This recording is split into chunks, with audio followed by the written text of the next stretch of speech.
Hello everyone, welcome back to my YouTube channel, and for today's episode is nais ko lang i-share sa inyo yung pagbisita namin ulit dito sa Cebu. We were successfully landed to Cebu. At yan guys, no, dumiretso na kami dito sa bahay nila Ate Daday. Shout out nga pala. At yan guys, nagkape muna tayo. Masarap talaga magkape sa umaga.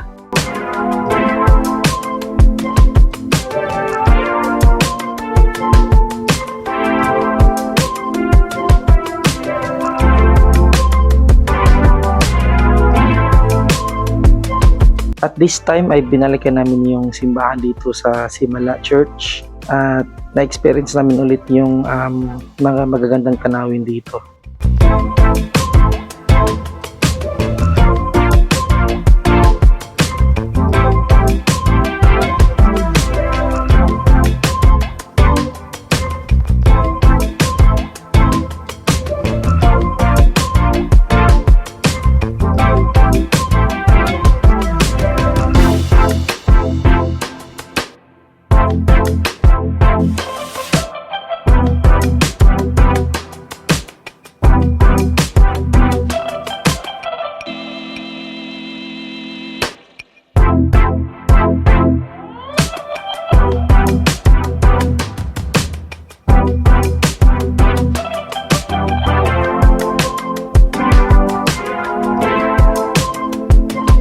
Dito nga pala kami nag-check-in sa Noble Hotel. So, Noble Hotel po is hindi pa siya gaanong known dito as we found out. And yung best landmark po dito guys is yung Grand Residences. So, para mas madali po ninyong malocate yung Noble Hotel guys.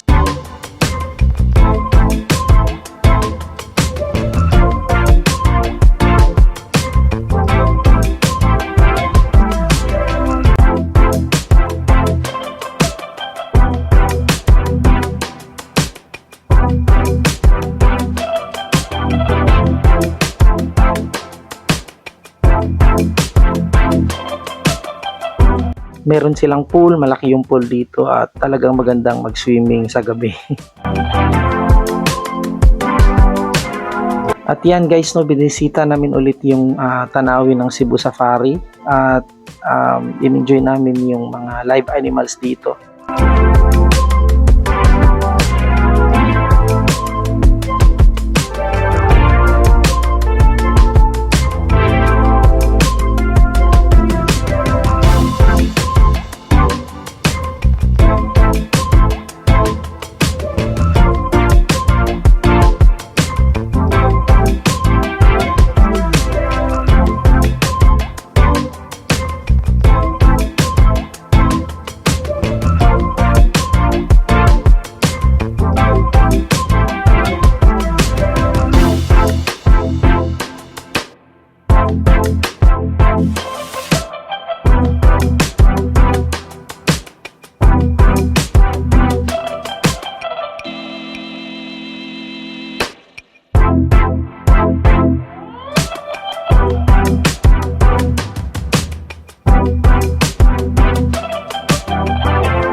Macaw named Amigo. So Amigo originated from South America but inhabits the rainforest of Brazil. As Amigo is a very responsible bird and he loves to see his environment clean. So first he picks up the plastic cup, walks all the way, opens the bin and jump it inside. Good bird. Second, he picks up the can, walks all the way, opens the bin and jump it inside. Good job. Everybody, he picks up the letter E for the toddler, buddy. We're halfway there. He picks up the letter B. Now for the fourth letter, buddy.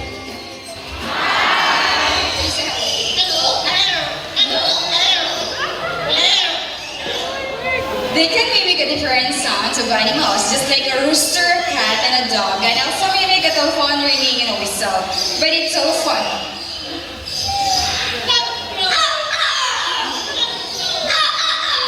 Alright, there's a rooster.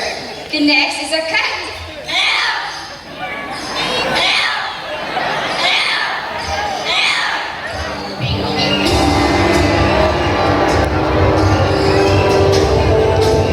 Together to our snatching prey of flight, our Veronica King glider.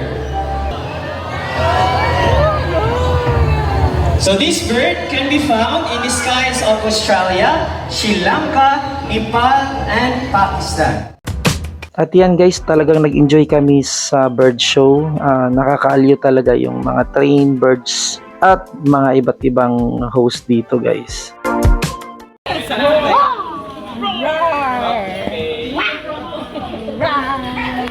tiger. What's the sound of a tiger? Tiger. Tiger. Tiger. Tiger. Look. Okay. Tiger. Tiger.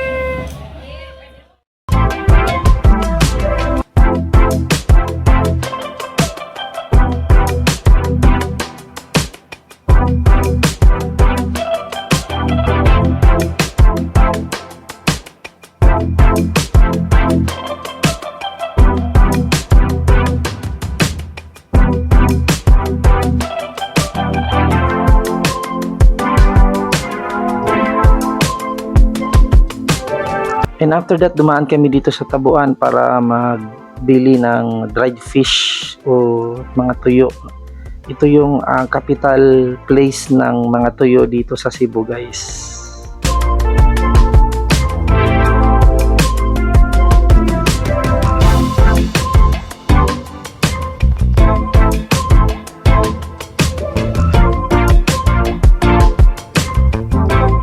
At yan lang po yung masishare ko sa inyo. Maraming salamat po. So don't forget to subscribe po sa ating YouTube channel. Maraming salamat. God bless you all. Bye-bye!